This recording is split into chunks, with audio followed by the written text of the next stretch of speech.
I'm Callie and welcome to Kapowski Reads, and I have a plan for this video. I have 2 books I'm currently partway through and I plan to finish them. That's my goal.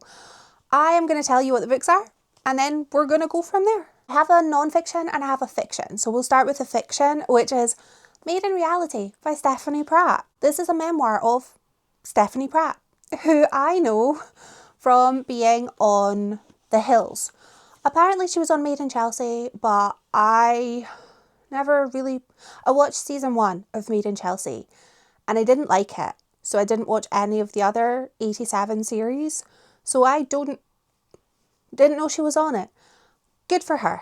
This is the last book that I have of my somewhat slightly vast collection of books that are written by the cast of the MTV show The Hills. So it feels a little bittersweet. I'm halfway through and it's fine. It's fine. It's not the best written book I've ever read, but I feel when I go into celebrity memoirs, I don't expect them to be the best written books I've ever read. I'm now at the point where I no longer know what's going to happen because I only know this person from being on The Hills. And that's kind of where we've ended.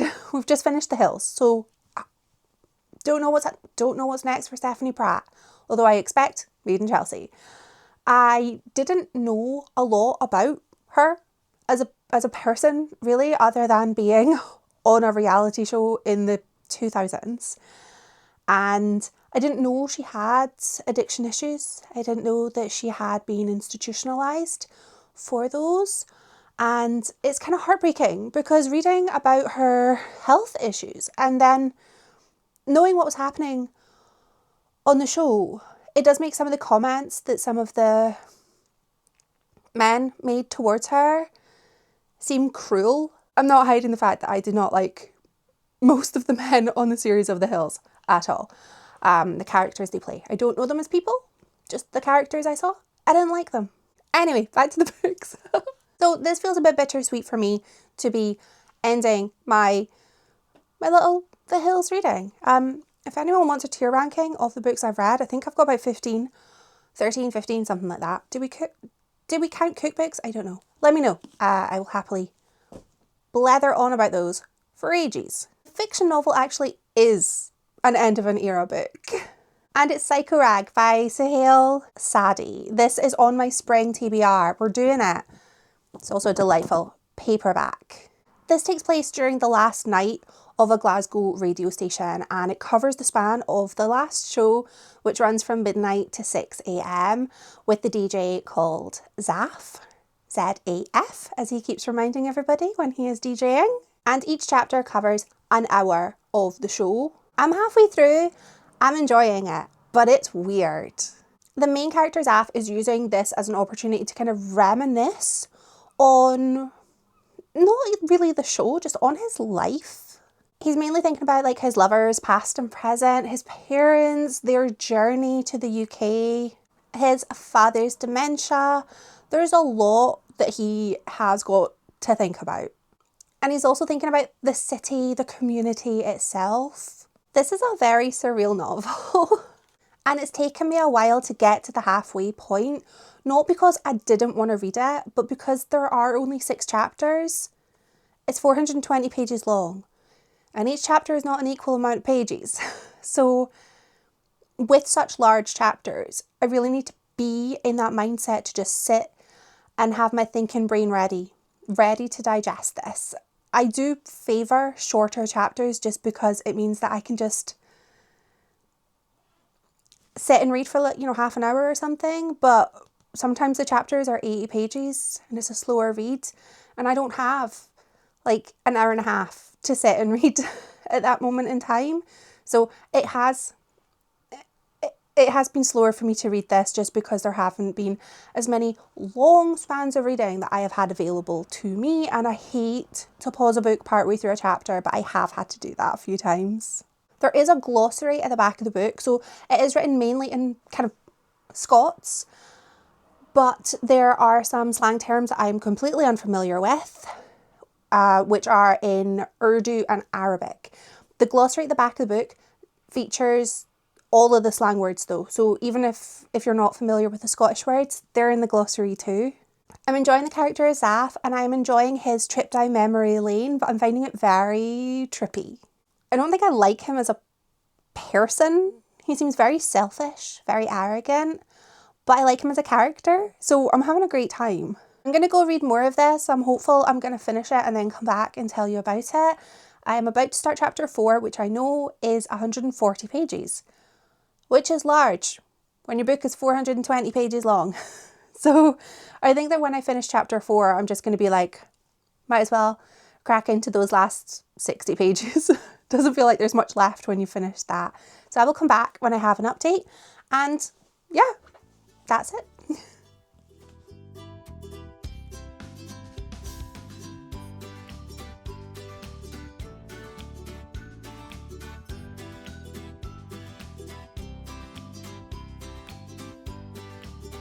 I have now finished reading Psychoraag. I finished it in the office just before I went to Pilates, hence this is what we're working with right now.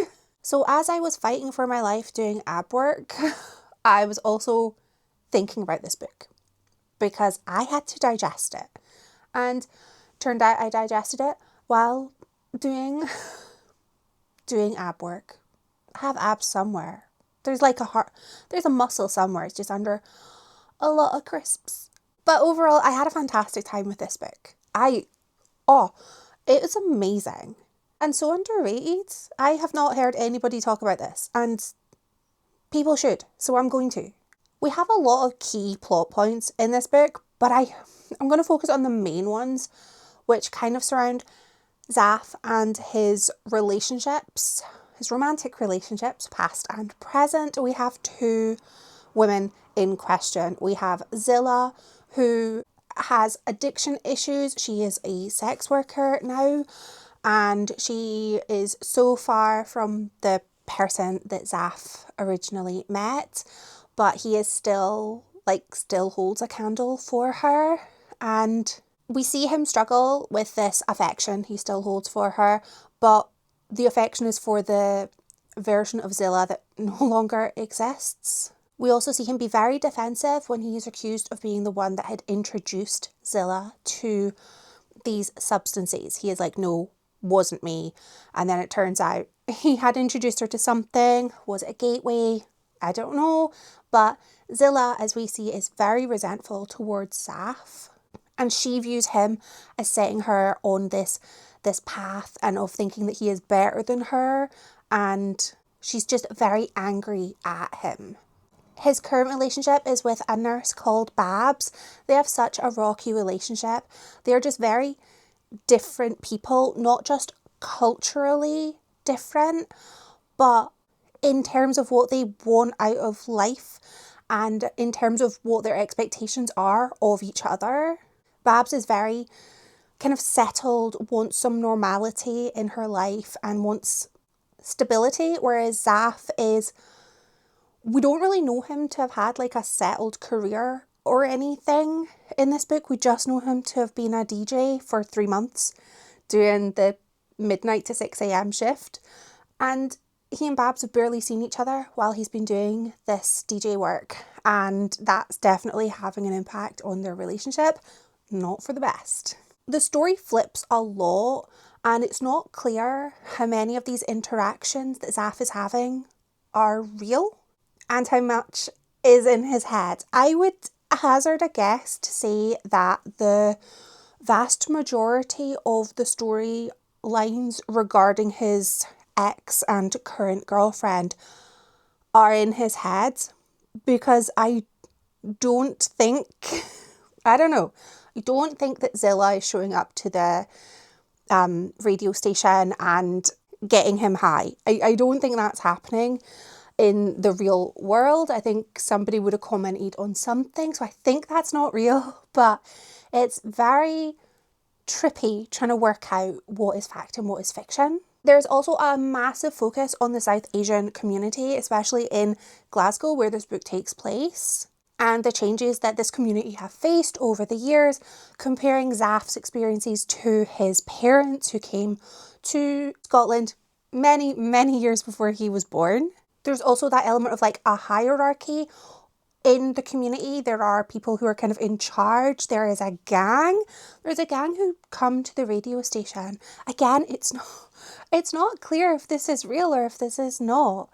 There's a gang who show up with a leader who shares Zaf's name, and there's a couple of instances where there are characters who share Zaf's name, and I'm like,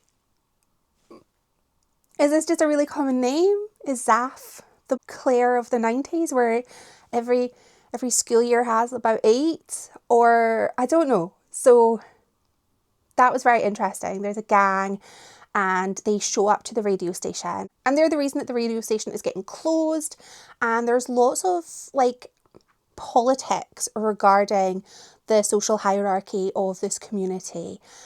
Again, not sure how much of what happens is real. I don't know, but would a gang, if they were, hell-bent on destroying a radio station, are they going to trash everything? But like leave the DJ booth alone? Leave the DJ alone? And would the DJ not hear the ruckus happening? I don't know, but it feels I feel like a lot of this book is happening in Zaf's mind. And as the book progresses, you do see Zaf slowly lose himself from reality, I think. I think that the majority of this book is happening in his mind. And I feel like I was lulled into the book and then it became surreal. Like if I was comparing chapter 6 to chapter 1, worlds apart. I would say we enter a sort of dreamlike narrative from about chapter 4 onwards. Chapter 4 is massive. This book is 6 chapters long. Chapter 4 is a third of the length of the book. But I have seen this author likened to Alistair Gray, and I see it. I had to go get my book. Alistair Gray wrote Lanark. He also wrote Poor Things, which has been adapted to a film. I've not seen the film, but I have heard the film. The film's not as good as the book, which I feel is often the case, but there's a lot of similarities to this book just in the way that it's written, in that you can't quite trust what you're reading and you have to just buckle in and enjoy the ride because it's weird. And I don't know, maybe it's just because there are 2 Scottish surreal authors that they get likened to each other, and I've only read one book by Suhayl Saadi, so I don't know if all of his works are like that, but I definitely am seeing the similarities, and I mean that in a really, really good way because I really enjoyed Alistair Gray. This is not a quick read. It's 420 pages, but it's not. I mean, it is 420 pages, but it's 600 pages, really. Like in my mind, it feels longer. It's longer. Sometimes a book is not the length of the pages. And I can't make that make more sense than it feels like it does. Makes sense to me. It only has to make sense to me. This is also not a bedtime read. I do not recommend this as a bedtime read. I did try and read it a little at bedtime and I did not have the alert brain I had to have to enjoy this book. I needed to be on and I needed to be ready. I needed to be ready to absorb this, not a bedtime read. Because when I tried to read it at bedtime, I got lost. I had to go back and reread the section I had read. I found the little bits that focused on Zaf's dad to be utterly heartbreaking. He was in a care home. He had dementia and it really hit hard. He didn't recognise Zaf as being his son, and there's a whole lot of emotions happening there. I thought that this was absolutely beautiful storytelling, very disorienting, but very enjoyable at the same time. And I want to read more books by this author.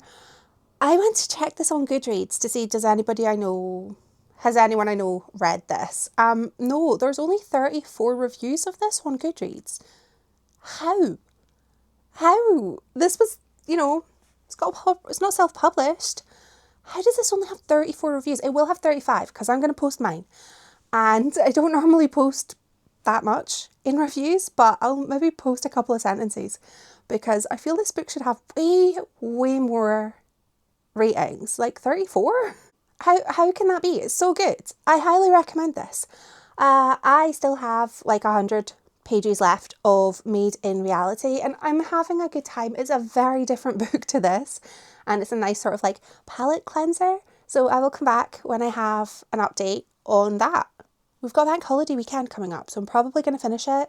Then I have no plans for my bank holiday weekend. Like I'm going to work.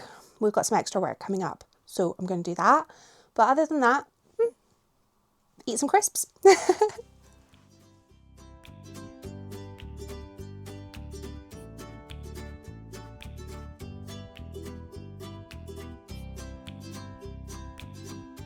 I have now finished reading Made in Reality by Stephanie Pratt, and it was fine. It was fine. It wasn't the most eloquent of books. I only really know of Stephanie Pratt as being in The Hills, so I didn't really know anything of her early life, and it was really interesting learning about her issues with mental health and with addiction, and I really quite liked the way that this book kind of reiterated that mental health doesn't care how charmed an upbringing you have. It doesn't care how rich you are. And on paper, Stephanie Pratt grew up with like everything from what I got from the book. Seemed like a very stable home life, very affluent. She got a pony at Christmas. And on paper, had kind of everything, but she still struggled with her own demons. And I think that was really interesting. But I wish the book focused more on, not more on her addiction, because there's maybe quite like a sad, dark book. But I think that would have been interesting because outside of the addiction, we just have, here's my time on the hills. If you've picked up this book, it's because you know who she is, probably from The Hills. So I didn't need to hear about The Hills. I knew about it, please trust, I know the lore. But then we got to read about her time on Made in Chelsea. I didn't know she was on Made in Chelsea. I only watched season 1. She dated some guy, I don't know who he was. I only remember the guy who had the diamonds and the guy who had a boat, like a canoe. I don't really remember these men. So he wasn't one of them. So I didn't remember who this guy was, but she dated him and it seemed like he was a cad.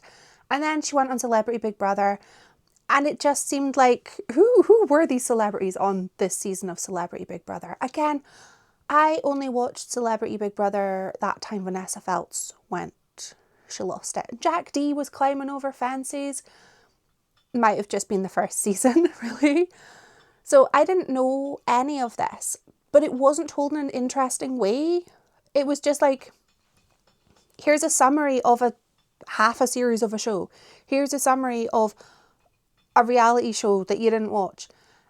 I found it kind of a bit dull, really, and I felt really bad because throughout the book, Stephanie's talking about like being in the shadow of her brother. Except this book, he's mentioned so much and a lot of the stories are about her brother and they're about other people and there's so many name drops again of people. Sometimes I don't know who they are. And I feel like for a memoir, this book isn't really about Stephanie. I felt she should have spoken about herself a bit more in her own memoir. I don't know a lot about Stephanie Pratt outside of being on The Hills. And having finished this book, I still didn't know that much about her. I had to go and take to Wikipedia and learn some things and realise that, oh, we probably wouldn't be friends in the real world. So yeah, all I can say is it was a easy enough read and I've now finished all of the books I have by the cast of The Hills. I feel like I have made an achievement here. But really, the focus of this video has to be on how amazing Psychoraag was. This guy. I am still in utter shock that this doesn't have enough, in my eyes, ratings. This book should be way, way more popular than it is. So if you take anything from this video, Please don't let it be my lack of knowledge of reality TV. Please let it be how amazing Psychoraag is. Let me know if you've read this, or you know, if you're one of the 35 people who have rated it on Goodreads. Thank you so much for watching. Bye.